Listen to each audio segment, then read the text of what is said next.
Hey guys, it's Demi from Demi's Divine Designs, and today we're going to be making a free pattern from Sallie Tomato. This pattern is incredibly customizable and you can change the sizes in order to make it the exact dimensions that you want with the finished product. This pattern is the customizable tray. I have two different sizes that I was already playing with. We have a cute little 9x6, which is adorable, 6x6, and these baskets are made with vinyl or cork fabric. And I did go a little adventurous with this one, and I put a felt lining in it just to give it some extra stability, because I didn't like how flimsy this one was. This one, it's a little harder to go down. So we are going to be making one kind of like this, but I'm going to be using vinyl and I'm going to be using the felt lining-ish. So let's hop in and get started and go over materials. Okay, for this basket, we do not need a lot of material. All I'm using is a cut of vinyl, a cut of felt, and we're going to need some rivets. That's how we're going to secure everything together. So for the fabric, the vinyl, you're going to cut this out according to the equation that they give you in the pattern. When doing this, please make sure that your height is no bigger than your length or your width. You want to make sure that that is a smaller number, or else the pattern is not going to work. And then for my felt lining, since this is something that I'm adding that the pattern doesn't actually have, I just cut this a 1/2 inch shorter than my fabric, than my vinyl. So 1/2 inch shorter than what your measurement is for your vinyl. So let's say your vinyl was 13 inches long, you're going to cut this at 12.5 inches long. If your fabric was 10 inches wide, you're going to cut this at 9.5 inches wide. Just make sure you're cutting down a 1/2 inch on each side. This will help with rolling over the edge, keeping everything nice and flat. Other things that you're going to need for the bag, aside from the vinyl and the felt that I'm using, is a marking utensil. I'm using a water erasable marker. You want to make sure whatever it is you're marking your vinyl with is not going to stain or be permanent, since it's going on the front of the vinyl, and we want to make sure that we can get it off there quickly. I have a lighter because I like to melt my threads, and I can melt my threads because I'm using a polyester thread. If you were using cotton, don't melt the threads. All that's going to do is create a fire. We don't want that. For my thread, I'm using a Tex 45 weight thread from Wizardry Stitchery. I love this variegated thread called Fairy Floss. It's honestly my favorite. I suggest just load up all of it, get it all. It's fantastic. I'm using clips for a good portion of the bag, and optional, you can use double-sided tape. You are going to be stitching through it, so just keep that in mind when deciding if you're going to use this or not, depending on if your machine/needle can handle stitching through the double-sided tape. You're going to need your rivets, which I did mention previously, but just in case. Again, rivets, you need those. You're going to need your press. I'm using the Cam Snap press. Make sure you have your hole punch die and your rivet setting die. And then you're going to need your ruler to do all of your markings. Now we're going to go on to marking and attaching the felt. All right, having your vinyl and your felt, we're going to take our vinyl and lay this wrong sides up. And then we're going to take the felt. There is no right or wrong side, so just pick one, flip that one way, and we're going to put double-sided tape along the center-ish section of the felt. We're just kind of going to tack this on there, since we're not actually sewing the felt into place. We're just sticking it on, and it's going to be like a loose lining on the inside. You probably could go through and tack it, but I haven't done that yet, so I'm just going to do it this way. See how I feel after. This does not have to be pretty, and I'm not going all the way to the edge, since I'm going to be having more double-sided tape when we fold everything over. So get that like that.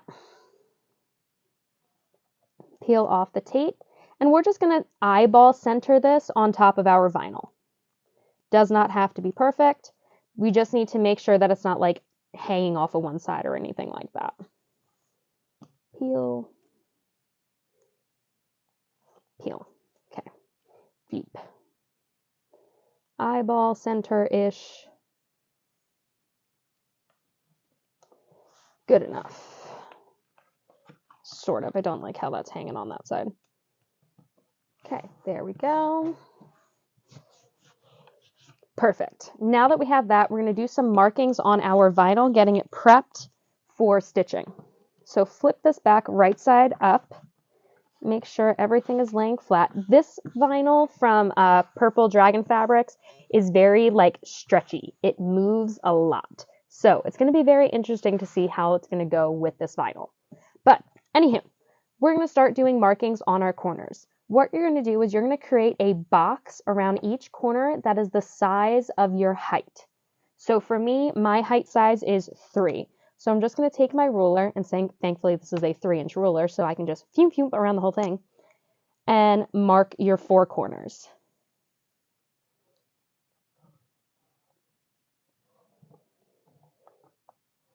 Fume. And then my marker wanted to run away from me. I'll fix that later. Same on the other corners.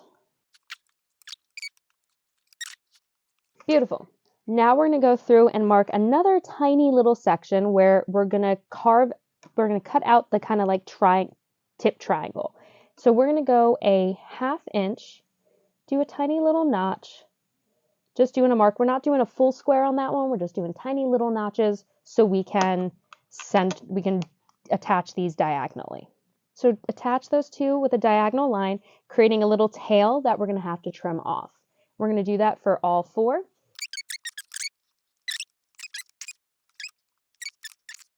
Then, once we have all of these things marked, we are going to take a pair of scissors and just trim off that tiny little triangle that we have marked at the end of each corner. Snip, snip, snip, and snip. The reason we are doing that is so that then when we fold over to hem the raw edges, we're going to have nice, like, flat corners. We don't have like big bulk there. So now we're going to flip this wrong sides up, and we are going to attach double-sided tape along these edges, or actually I'm probably just going to clip. So I am going to draw a line that's going to be a 1/2 inch from the edge of each of my raw edges. I'm just going to draw a 1/2 inch, showing you where I have to fold everything. Like that. Same on this side, marking a 1/2 inch. And then same on my long sides, I'm marking a 1/2 inch from the raw edge of my vinyl. I'm kind of ignoring my felt. Since that's something I'm adding on, it doesn't affect anything that I'm doing. Like that. And then on the final side, 1/2 inch from the raw edge of my vinyl. Bam. Same up here. Bam. And so that is just showing where we're going to fold our raw edge to. Grab your clips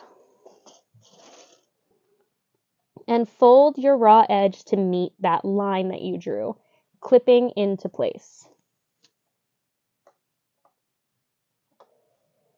And since this vinyl is very stretchy, very pliable, this is going to be easier than if you were using a stiffer vinyl. Just keep that in mind.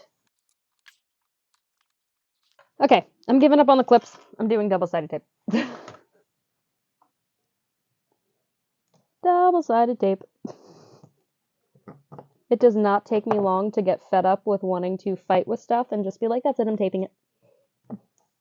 Tape, tape, tape. Makes life so much easier. And since I'm going to be stitching pretty close to that 1/2 inch line that I drew, I'm putting the tape a little farther away from that, just so I can try to limit how much my needle is going into it. If your needle is good with it, mine usually is, but I've been sewing a lot with it today, so I don't want to make it break on me. Now I'm going to fold it over. Oh yeah, that's much better. It's going to hold it for me to clip it. And this is something where it is both a good thing and a bad thing that my vinyl is very pliable, because yes, it's going to fold over much nicer, but it's also not going to want to stay put.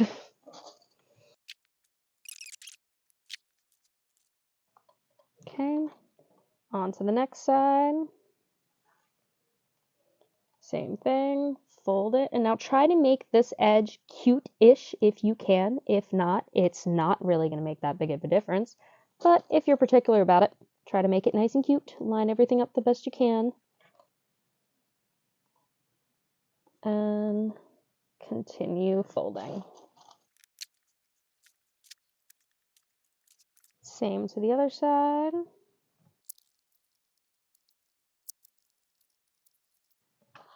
And on the final side.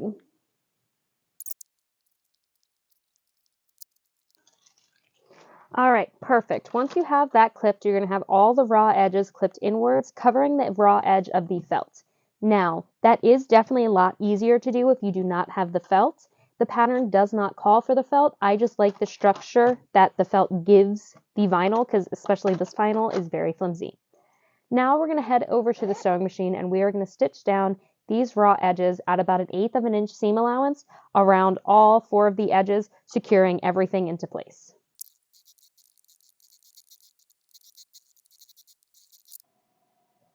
All right, perfect. Now that we have the raw edges folded over, we're going to flip this right sides up so we can see our boxes that we drew. And we are going to connect the boxes, bringing our lines together, folding this wrong sides together, creating like a little dog ear. And we're going to clip that into place, making sure everything lines up pretty well. We're going to do the same for the other 3 corners. Take this, line up the lines, clip into place. I think this clip is broken. Clip into place. Same on the other 2.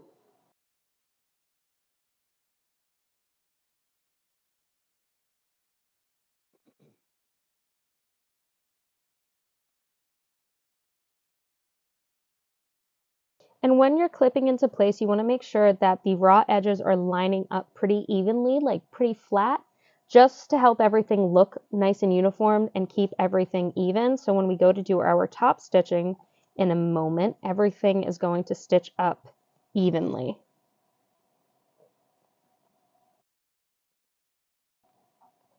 All right. Once we have that, we are good to head over to the sewing machine and we are going to stitch right along our line that we previously drew, just going straight down on all 4 of these corners. Just going few and few.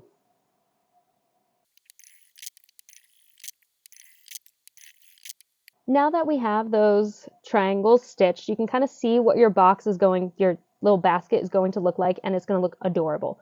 What we're going to do now is we're going to top stitch these triangles closed, making them flatter.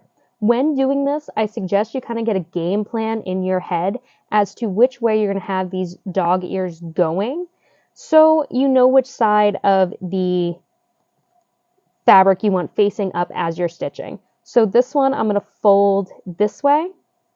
So I want to make sure when I'm stitching, this side of the triangle is facing up in case this stitch gets a little wonky. I don't want it to be on the side that we're going to see. Same on this side. I'm going to go this way, line that up. So I want to make sure I'm stitching this side.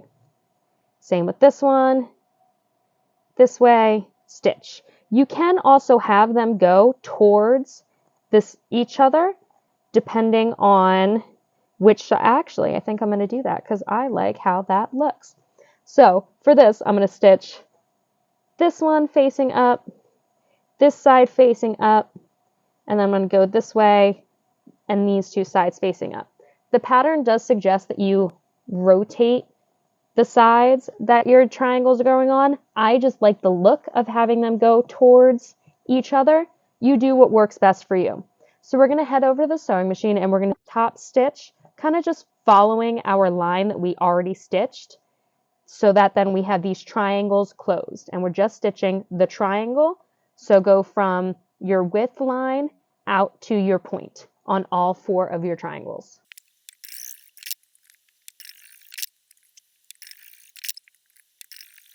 All right, that is the last bit of sewing that we have to do for this. So what I'm going to do now is I'm going to go through and melt down my threads, just being very careful I don't singe or start a fire like that. I don't singe anything. Everything goes down nice. I don't start a fire. You know, the important stuff. Once we have that set, now we're going to get our rivets figured out. So grab your press, your rivets, and now we're going to go through and center, not really center, we're going to fold these over, making sure everything is laying flat, and clip these into place. I am going to have both of my edges going towards the same side. If that is something you do not want to do, you don't have to. You can do it as the pattern suggests and have the sides going on each side as you go around the basket. And I'm just going to clip into place. Oh, this is really cute. Same thing over here. Keeping everything nice and lined up the best you can with these edges up at the top. Same on this one. Line. Now we can go through and mark where we would like our rivets. I'm going to do two. I'm going to do one like right around here and one down toward the corner. And I do think I am going to mark them for this one. So I'm going to grab a little ruler and my marking utensil. I'm just going to line this up. I'm going to keep it about a 1/4 of an inch away from the edge. And I'm going to do one at an inch mark down here. And I'll do one at this 2 1/4 mark. Yeah, I think that'll look cute. And I'm going to do those markings on all of them. Making sure everything is lined up. This does not have to be accurate. If you just want to eyeball it, go ahead. Usually I would, but this is looking so cute, I want to make sure it stays that way. And then once you have all of those marked, we're just going to poke our holes. So take your press, try to keep everything flat. I know sometimes it likes to move. A handheld hole die would probably be better for this one, but too late. Smoosh. Same on this one. Smoosh. And then just stick your rivets in. On Sallie Tomato's video telling you how to do this, they give you really thorough instructions about how to tell if you're using the correct rivet, which I never knew. So I learned something from that video. I suggest you learn something from it too, if you didn't already know that. If you were smart, good job. Smoosh. Oh, look at that. That looks so cute. Okay, then we're going to continue through all of the other ones.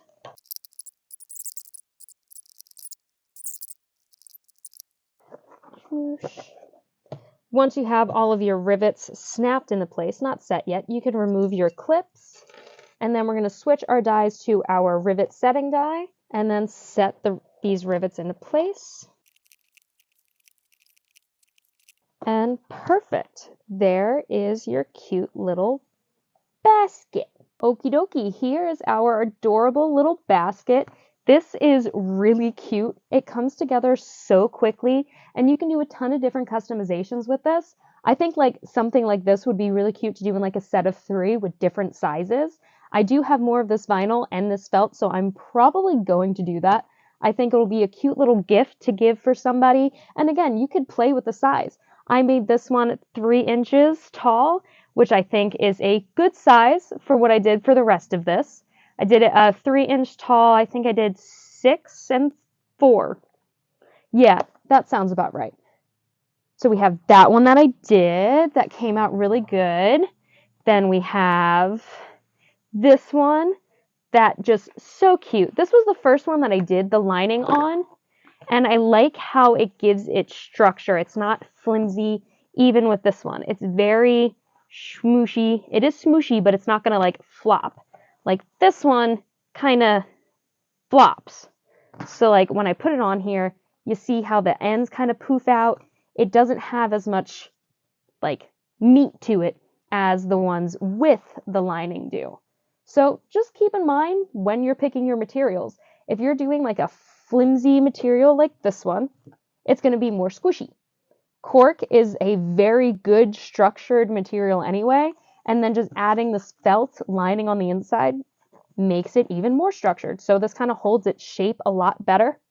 And same with this vinyl. This vinyl is very pliable, very movie. It does not hold its shape well. So adding the lining does help keep its shape a lot better. It is still on the flimsier side as compared to the cork, but that is just the material. So you do that what works for you. One change that I would make, I'm going to have to test it out and see if my machine can handle it, is I don't like that these little points stick out. She does say in her explanation of the pattern that if you clip these and like let it sit overnight, it's supposed to hold it. But I did that with the cork and with this one, and it didn't do that. So a change I would make is instead of stitching the corner itself to keep it closed, I would probably stitch after the rivets are in, but I would have to check to make sure my machine can handle that. Domestic machines probably would not be okay with that because that's going through 2, 4, 6 layers of vinyl, and if you add in the felt lining like I did, that's adding 6 more layers of material. So that's 12 layers of material.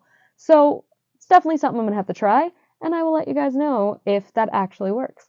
Yeah, I think this is a cute bag. This will be really adorable to put like a little hand sanitizer, lotion, body spray, like make your own little gift set with these. And of course, perfect for storage. Who doesn't need storage items?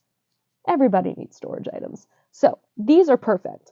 I highly suggest going over to Sallie Tomato and getting the pattern. It is free, so it's not like you're losing anything out of getting it. And giving this a try for yourself. Let me know if you guys do try it and what you end up doing size-wise, material-wise, how you put everything together. And as always, if you have any questions or would like to see a pattern that I can film, let me know. Thank you guys so much, and I will see you next week.